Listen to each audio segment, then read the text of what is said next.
Devant le site de Ford à Détroit, dans le Michigan, des klaxons ont accueilli dans la nuit l'arrivée du président du syndicat United Auto Workers, Shawn Fain. We are the union, mighty, mighty union, mighty, mighty union. Les premiers arrêts de travail concernent 12 700 travailleurs et visent 3 usines, l'usine Ford Bronco de Wayne dans le Michigan, celle de camionnettes de taille moyenne de General Motors à Wentzville dans le Missouri et l'usine d'assemblage de Jeep de Stellantis à Toledo dans l'Ohio.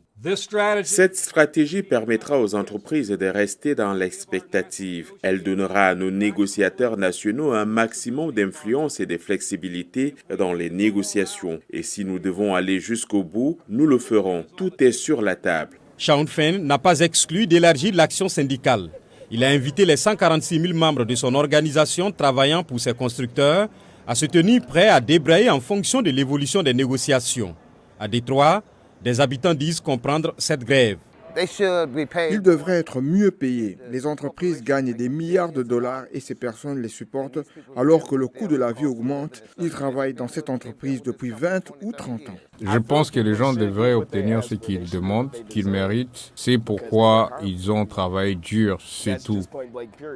Les négociations entre syndicats et constructeurs ont commencé il y a 2 mois pour élaborer les nouvelles conventions collectives pour 4 ans.